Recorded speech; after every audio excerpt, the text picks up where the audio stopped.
চলো মনে উঠলো বলেই দিই, তুমি জানো না যুবক সেজদায় কি রাখা আছে? যুবক যখন সেজদায় যায় সুবহান রাব্বিয়াল আলা বলে, আলা সুবহান রাব্বিয়াল আলা, আল্লাহ উপর থেকে চিৎকার দিয়া বলে সাব্বাহতানি সাব্বাহতুক, তুই আমাকে পবিত্র বললি আর তুই অপবিত্র থাকবি, এটা হইতে পারে না। তুইও পবিত্র, গুনাহ মাফ।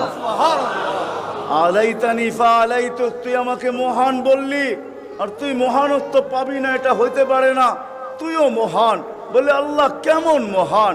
বলে তোর জন্য আরশের নিচে গ্যালারি এখনই ঠিক করতেছি, তোকে আরশের নিচে আমি ছায়া দিব, ও একটা গ্যালারি দিব তোকে। হ্যাঁ, সুপার ডিলাক্স গ্যালারি, যেখানে তুমি বসবে যা চাবে তা পাবে, খাইতে থাকবে আর হিসাব কিতাব দেখতে থাকবে।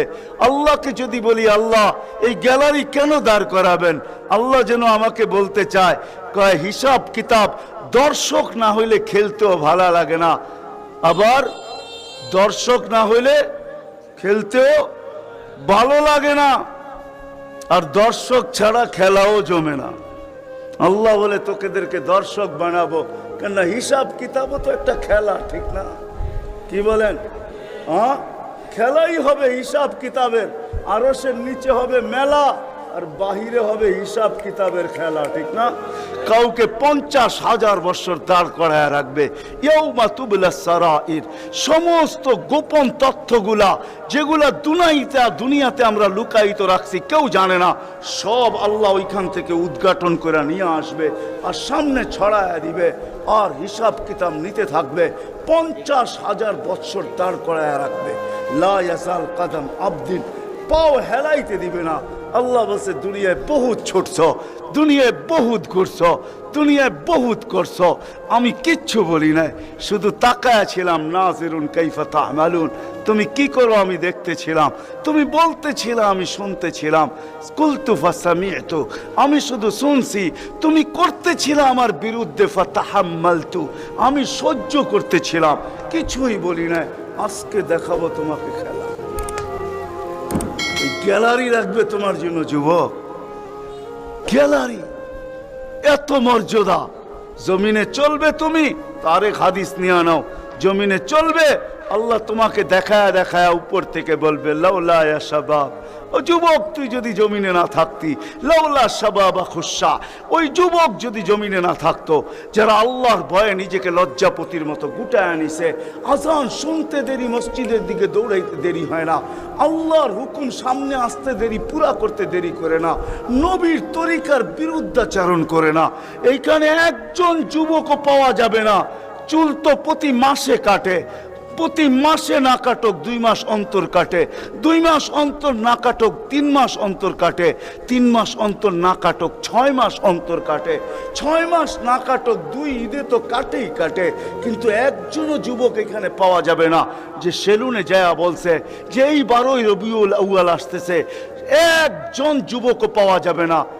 হয় আমি কোনো মতবাদের কথা বলতেছি না, একজন যুবক পাওয়া যাবে না যে সেলুনে যায় বলবে, নবগঞ্জ বাজারে যায় বলবে, বা মাদায়ায় যায় বলবে, বা কুমিল্লা বলবে, বা যেই কোনো সেলুনে যায় বলবে যে তোমার এখানে চুল কাটার বড় ডিজাইন আছে, সমস্ত ডিজাইন আজকে সরাও, আজকে আমি আসছি, আমাকে আমার নবীর তরিকা মতে চুল কাটা দাও। একজন যুবক এখানে পাওয়া যাবে না। যেই যুবক জীবনে বলছে যে আমাকে নবীর তরিকা মতো আজকে চুল কাটা দাও, আজকে কোনো স্টাইল না, মুহাম্মদুর রাসূলুল্লাহর স্টাইল। যদি বলে তুমি এই স্টাইলে চুল কাটবে কেন, বলছে চুল কাটা দিয়ে জান্নাতে যেতে চাই। হ্যাঁ হ্যাঁ, সত্য এটাই, হাদিসে আছে মান তামাসসাকা বিসুন্নতি ইনদা ফাসাদি উম্মতি। তামাসসাক বোঝেন? আগে গ্রামগঞ্জে ছিল শাখো, শাখো চিনেন? কয়টা বাঁশ দিয়ে বানাইতো? একটা বাঁশ দিয়ে, ঠিক না? আর উপরে বান্ধা দিত আরেকটা বাঁশ, ঠিক না? দুর্বল মানুষগুলো ওটা দৌড়া দৌড়া পার হইতো, ঠিক না? আর শহরের মানুষ আসলে আগের থেকে পাও কাঁপা শুরু হইতো, কেন ও তো পার্ক হওয়ায় অভ্যস্ত না, ঠিক না? কি বলেন? 6 জনে মিলা পার করতো, ঠিক না?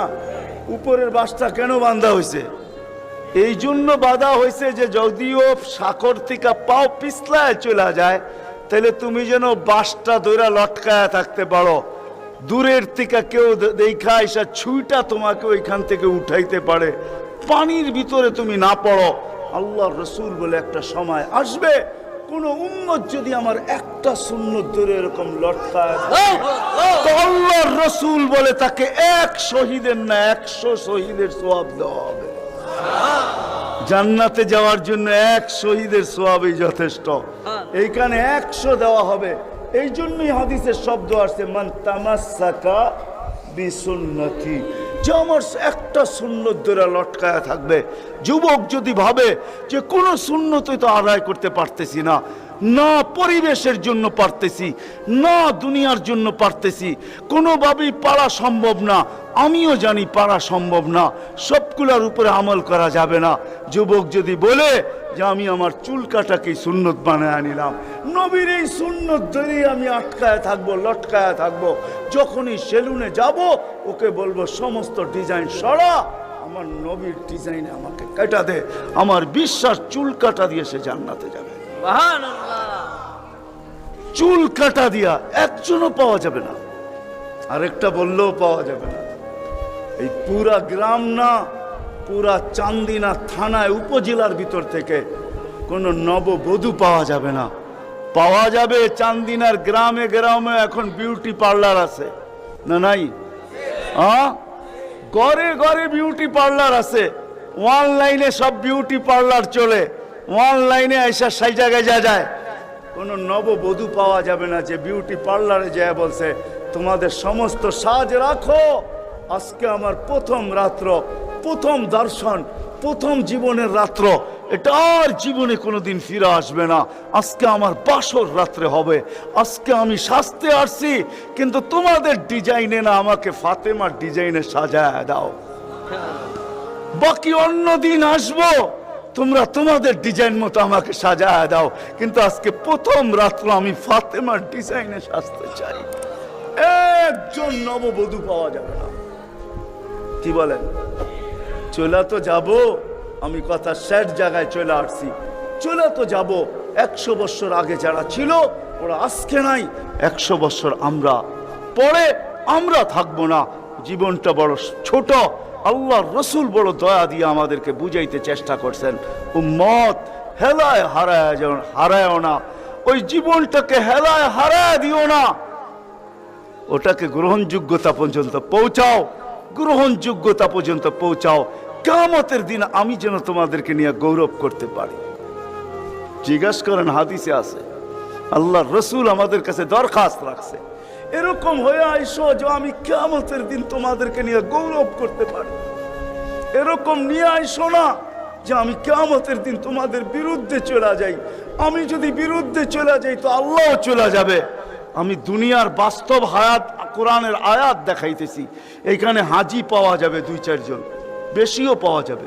কি হজ করছেন আপনি? হজ করছেন? আলেম ওলামাও পাওয়া যাবে, হাজি পাওয়া যাবে না? পাওয়া যাবে না? হজ করছেন? উমরায় গেছেন? নাহলে উমরায় যাওয়া পাওয়া যাবে।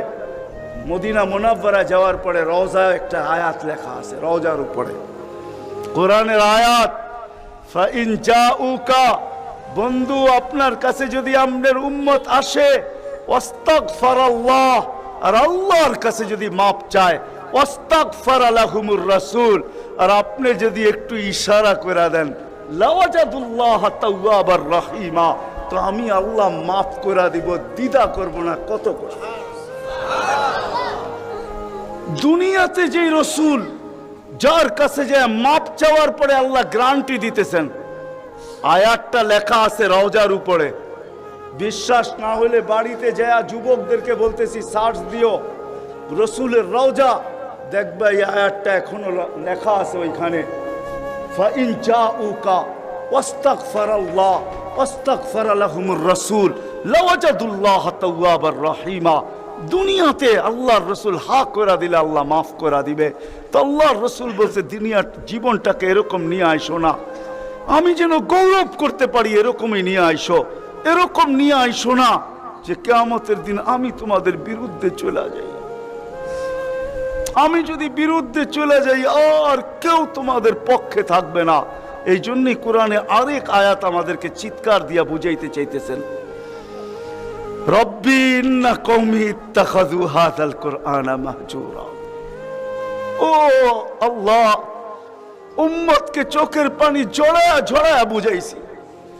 আমি যে চান্দিনার মানুষকে কেমনে বুঝাবো আমি বুঝাইতে পারতেছি না। কেমনে বুঝাইলে আপনারা বুঝবেন? যে রসুল দুনিয়ার থেকে যখন বিদায় নিতেছে তো জিবরিল আলাইহিস সালাম কাঁদতে কাঁদতে আসছেন। আমি হাদিসকে শর্ট করতেছি। আল্লাহ রসুল জিজ্ঞাসা করতেছে, আতাবকিয়া জিবরিল, আপনি কাঁদেন কেন? বলে আজকেই শেষ দিন, আর কোনোদিন ওহী আনার জন্য যাওয়া হবে না, আর ওহীর কারণে যে নৈকট্যময় পৌঁছতে পারতাম আর কোনোদিন পৌঁছতে পারবো না। আজকেই আমার শেষ, চাকরি শেষ, আমি এলপিআরে চলে যাব, ওই নৈকট্যময় জায়গায় যাওয়া হবে না, আর কিয়ামত পর্যন্ত কোনো নবী আসবে না, বিদায় কোনো নবীর দুয়ারে আমার আসার হবে না। আজকেই শেষ, বিদায় এলপিআরে যাইতে চলছি। ১৬,৩১৩ জন রসুলের কাছে আমার আনাগোনা ছিল, এই জন্য আমার চোখের পানি। তারপরে জিবরিল প্রশ্ন করছে, ওয়াতাবকি আনতা, আপনি কেন কাঁদেন? আমারটা তো জবাব দিলাম, আপনি জবাব দেন। তো চোখের পানি আরো বেড়ে গেছে। বলতেছে জিবরিল, এক প্রশ্নের জবাব এখনো বাকি। বলছে সেই প্রশ্ন কি? বলে ফামাল্লি বাদিলি উম্মতি, আমার পরে আমার উম্মতকে কে দেখা রাখবে, কে বুকে জড়ায়া রাখবে, কে পাহারা দিয়া রাখবে?